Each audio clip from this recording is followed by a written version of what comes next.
सांगली जिल्ह्याचा 10वीचा निकाल 96.06%. महाराष्ट्र राज्य माध्यमिक व उच्च माध्यमिक शिक्षण मंडळातर्फे घेण्यात आलेल्या 10वीच्या परीक्षेचा ऑनलाईन निकाल मंगळवारी जाहीर झाला.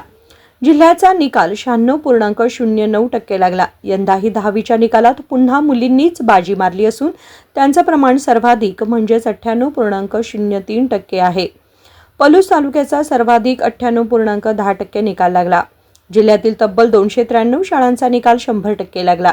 गतवर्षीच्या तुलनेत यंदा 10वीच्या निकालात 0.57% घट झाली. कोल्हापूर विभागात जिल्ह्याने 3रा क्रमांक पटकावला आहे. मागील आठवड्यात 12वीचा निकाल लागला होता. त्यानंतर 10वीच्या निकालाकडे लक्ष लागले होते. अखेर राज्य माध्यमिक व उच्च माध्यमिक शिक्षण मंडळाने मंगळवारी ऑनलाईन निकाल जाहीर झाल्याने विद्यार्थ्यांसह पालकांनी सुटकेचा निश्वास सोडला. बहुसंख्य विद्यार्थ्यांनी आपला निकाल मोबाईलवर पाहिला. काही भागामध्ये नेट कॅफेमध्ये विद्यार्थ्यांनी गर्दी केली होती. दुपारी 3 वाजेपर्यंत निकालाचे सर्व चित्र स्पष्ट झाले. निकालाच्या प्रिंट सोशल मीडियावर व्हायरल होत होत्या. कोल्हापूर विभागाचा निकाल 96.87% लागला आहे. कोल्हापूर जिल्ह्याचा निकाल सर्वाधिक 97.52% लागला. सातारा जिल्ह्याने 2रा क्रमांक पटकावला असून त्यांचा निकाल 96.75% आहे. सांगलीचा निकाल 96.09% लागल्याने विभागात 3रे स्थान मिळाले. गेल्या वर्षी 96.66% लागला होता. यंदा 0.57% घट झाली आहे. जिल्ह्यात 652 माध्यमिक शाळा आहेत. या शाळेतील 38,722 विद्यार्थ्यांनी परीक्षेचा अर्ज भरला होता. त्यापैकी 38,492 विद्यार्थी परीक्षेसाठी बसले होते.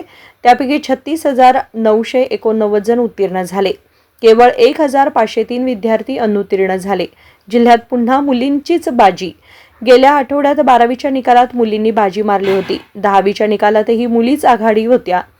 17,938 मुलींनी परीक्षेचा अर्ज भरला होता. त्यापैकी 17,830 मुलींनी परीक्षा दिली.